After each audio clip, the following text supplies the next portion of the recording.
yiyeyim. Bunun formasını gösterelim. Ne yiyeyim?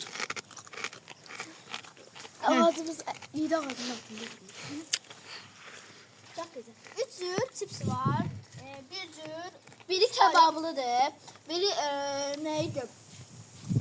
Sen çiğ yemeği yiyin. Çiğ yemeği yiyin.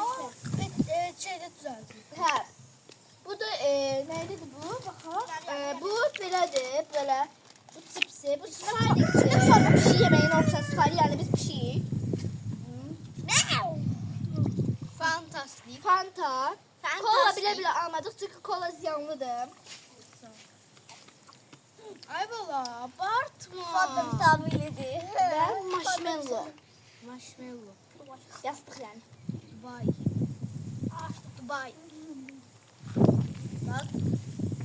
Dubai çıkartırsın. Onları bir de bak. O da bak.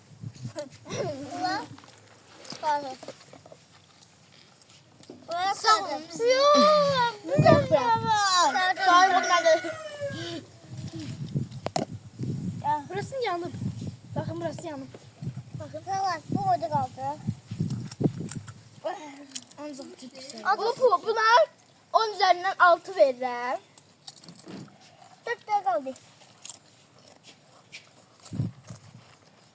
Suhar çok sevdim. Çok sevdiğim için şokolat cipsini çok sevdiğim için buna 9 puan vereceğim.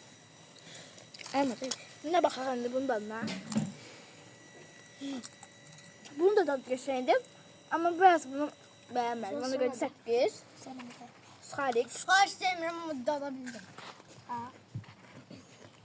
Suharik çok Daha doğrusu severim. suhar sevmiyorum ama tıkabilirim. Buna hem Bunu biraz ziyanı sevmezsen. olduğu için buna 7 puan vereceğim. Bunu çok seviyorum. Fanta'ya da baxaq. Düzdür, Fanta'nın dadını bilirəm. Nerede buna ben 10 puan vereceğim. Ben de ki bu cipsiye 10 üzerinden ben 10 veririm ona. Ben 5 puan veririm. Çünkü o en sevdiğim testi pişirilmişti. Buna 10 üzerinden 10 veririm çünkü çok tatlıdır. Bu sukarga 10 üzerinden 6. Bu cipsiye de 10 üzerinden 5. Ben Cipsiye de Fanta'ya da 10 üzerinden 10. buna en sevdiğimdi diye 10 üzerine 10 puan veririm. Verdim. Buna 100 veririm. 6 puan veririm. Sukarı çok sevmiyorum Ama 5 puan veririm. ve bunu çok yedim ama çok sevmedim. Bugünlük bu kadar olsun. Aziz de az puan. videolar size paylaştı. Sağ olun. Sağ olun. Sizleri çok seviyorum. Sizler çok severim. Bay bay. Bay bay.